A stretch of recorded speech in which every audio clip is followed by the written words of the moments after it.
Nusantara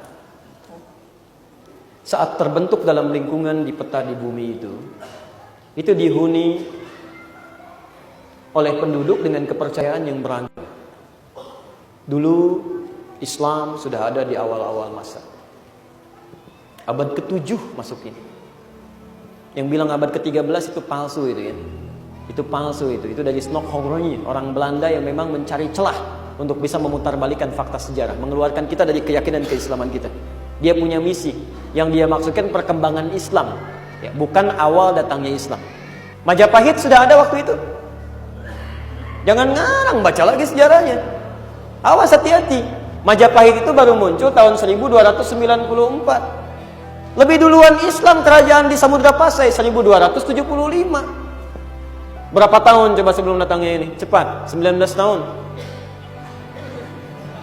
Di 19 tahun sebelum ada Majapahit, kerajaan Islam sudah ada. Kata Snokhorny, datangnya di abad 13. Buktinya ada kerajaan Samudra Pasai. Apa mungkin orang Islam datang ke Aceh langsung bikin kerajaan? Jadi Masya Allah, ternyata Islam sudah ada duluan. Hindu juga sudah ada kemudian di awal-awal abad ini. Buddha juga sudah ada, ya. Animisme, dinamisme, Masya Allah. Begitu Islam ada di sini, dalam lingkaran ini, damai situasinya Pak. Silahkan cek. Tidak kita temukan pertentangan-pertentangan yang menghadirkan banjir darah. Yang terjadi justru saking indahnya Islam itu datang dengan aturan toleransi. Tidak pernah maksa orang untuk masuk Islam. Dibantu orang sekitaran. Kemarin kami baru dari Jawa Tengah tuh, ke Lasem. Tempat pertama kali ya saudara-saudari kita yang dari Cina merapat ke Nusantara itu lewat Lasem tuh. Ya. Di dekat pantai Caruban itu, dekat ke arah Bonang, ke Pesujudan, Anda naik ke atas. Ada yang jaga di situ namanya Pak Abdul Wahid itu. Sampai hari ini. Itu lewatnya ke situ. Pemukimannya di Karangturi sampai sekarang. Teman-teman sekalian, begitu Islam sudah mulai datang di situ, kemudian Masya Allah bergaul dengan orang sekitar, tidak ada paksaan, nyaman mereka, membantu orang sekitaran sampai mereka berkembang luar biasa. Sampai datang Laksamana Cheng Ho itu bangun mercusuar di Cirebon, bangun kemudian masjid di Semarang, Sampokong itu yang sekarang jadi kelenteng, asalnya masjid itu.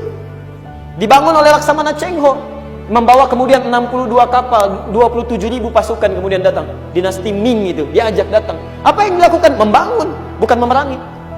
Kedamaian tercipta. Sehingga dari sini Masya Allah banyak yang tertarik. Rakyatnya masuk Islam, bahkan di antara raja terkenal tuh di Sunda itu, dari mulai Banten kekuasaannya sampai ke Bandung, sampai ke Ciamis, sampai ke perdekatan Cirebon batas Jawa, namanya Prabu Siliwangi itu. Allahu Akbar, jalan-jalan. Tiba-tiba ketika ngecek ke wilayah Karawang, ya, dia melihat seorang perempuan sedang baca Quran, cantik, indah, bahasanya halus dan indah bahasa Qurannya. Namanya Nyai Subang Larang. Ya, sedang baca Al-Quran, belajar di tempat Syekh Hasanuddin. Syekh Hasanuddin itu guru Quran baru pulang dari Mekah. Maka disebut dengan Ummul Qura. Maka penduduk menyebut dengan Syekh Qura. Sampai sekarang di Karawang ada pesantren Qura, Syekh Qura. Belajar dari situ, tiba-tiba tertarik masuk Islam. Masuk Islamnya unik, ya, melamar Nyai Subang Larang. Apa kata Nyai Subang Larang? Anda boleh menikah dengan saya, tapi syaratnya harus masuk Islam. Mau diapakan juga nggak bisa. Perhatikan, perempuan yang keimanannya kuat dalam jiwanya, ahli Quran ini, dia nggak akan tukar agamanya dengan apapun. Sekalipun yang dihadapannya seorang yang punya pengaruh luar biasa. Masuk Islam. Punya anak pertama, lahir tahun 1423, namanya Walang Sungsang. Kalau orang dulu itu masih lebih ke nama-nama binatang gitu. Lahir Sungsang, sebut Walang Sungsang. Ya. Kedua perempuan tahun 1426, namanya Rara Santang. Ya. Yang ketiga tahun 1427, namanya Raja Sengara. Masuk Islam lah kemudian. Ya, anaknya masuk Islam, kemudian pergi berangkat ke Mekah, adik kakak Walang Sungsang dengan Rara Santang. Begitu sampai di Mekah setelah menunaikan haji, ganti nama kemudian. Walang Sungsang menjadi Abdullah Iman, Rara Santang menjadi Syarifah Mudaim. Bertemulah di situ kemudian dengan salah seorang anak Ahmad Jumadil Kubra. Ahmad Jumadil Kubra itu seorang ulama besar, berasal dari Mesir, berdakwah di Nusantara. Punya dua anak, satu namanya Maulana Ishaq, dibawa ke sini. Yang kedua Syarif Abdullah tinggal di Mesir. Maka dilamarlah oleh Syarif Abdullah lewat kakaknya, disetujui. Syarifah Mudaim dibawa langsung ke Mesir, tinggal 20 tahun. Melahirkan seorang anak diberi nama Syarif Hidayatullah.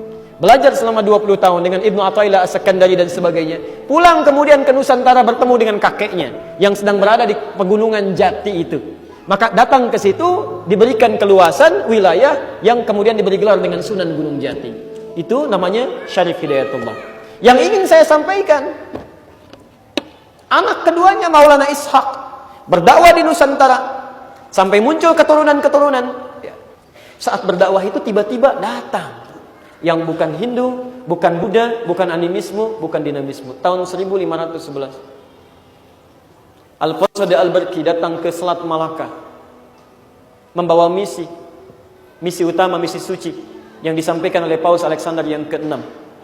Disampaikan dengan 3G namanya: Gold, Glory, and Gospel. Datang ini, lihat, saya ingin tunjukkan di mana toleransi yang pertama kali datang di Nusantara ini, di mana intoleran kemudian datang ke Nusantara ini. Jadi ketika Islam datang damai-damai aja, nggak ada masalah kok. Yang jadi masalah ini ketika Portugis datang. Makanya dalam sejarah kita silahkan cek dari mulai SD, SMP, SMA itu Portugis itu disebut penjajah dulunya. Silahkan, bukan pendatang. Pernah nggak ada dalam kita tuh? Ada dalam sejarah Anda dilihat orang Arab penjajah? Ada nggak? Nggak ada. Jadi kenapa pada usil pada orang Arab sampai hari ini? Pada aneh menurut saya itu yang dipersoalkan dulu itu penjajah datang. Kenapa? Memang tujuannya bukan ingin membangun, menjajah. Tiba-tiba, maaf, dagangan dimonopoli. Orang-orang kemudian pada diatur oleh mereka, kalau tidak eksekusi mati. Diputus jalur kerja. Jangankan orang Islam, orang-orang Hindu pun yang di Goa sampai marah-marah yang di India. Datang mereka ke sini. Asalnya nyasar dulu itu Portugis tuh, nyasar sampai ke India. Kemudian balik lagi ke Portugis, meng-hire Ahmad bin Majid, seorang navigator muslim, untuk mimpin perjalanan. Ahmad bin Majid gak ngerti mau dibawa kemana. Tapi sampailah kemudian ke Selat Malaka ini. Saya persingkat, ketika dia datang inilah karena membawa bisi gold. Dapatkan rempah-rempah sebanyak-banyak. Glory, capai kemenangan, ekspansi penjajahan. Gospel, tebarkan ini. Ya. Kembalikan domba-domba yang tersesat. Nah, di sini kisahnya dimulai. Begitu datang, dia langsung membangun tempat ibadahnya. Dalam bahasa Arab disebut dengan kanisa.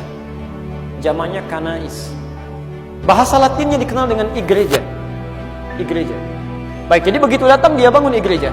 Orang kita tanya, apa itu yang dibangun oleh orang Portugis? Igreja, igreja.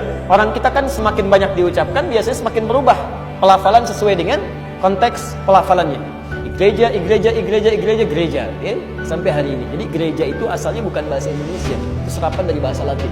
Ketika dibangun itu, kemudian mulai ibadah. Ya. Ibadahnya 2 hari setelah umat Islam pergi ke masjid. Beribadah pekanan itu di hari Jumat. Ya. Jumat, Sabtu, kemudian ada Minggu. Adanya Ahad. Ahad. Cuma ketika mereka berangkat di hari Ahad, itu orang bertanya, itu ke gereja ngapain gitu kan? Mereka mau ibadah. Siapa Tuhannya? Dalam kepercayaan ini, dulu yang Protestan ini, Katolik ini, ya, di Katolik asalnya. Jadi kalau ibadah, itu tidak langsung menyembah Tuhannya, melalui perantara. Orang suci, yang disebut dengan santan. Dulu yang dijadikan sebagai wasilah namanya Santa Domingo. Santa Domingo. Kemana? Nyembah Santa Domingo.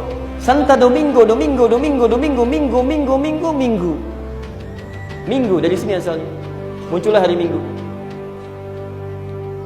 Nah, karena ini membawa misi gospel, mengajarkan ini sekaligus menebarkan, ya, ada penyebarnya di sini, datang membawa misi, ya. Apa yang terjadi? Kemudian mulailah masyarakat diajak-ajak. Tadinya ada tawaran, ngasih makanan, ngasih macam-macam, ngasih obat, ngasih penyembuhan.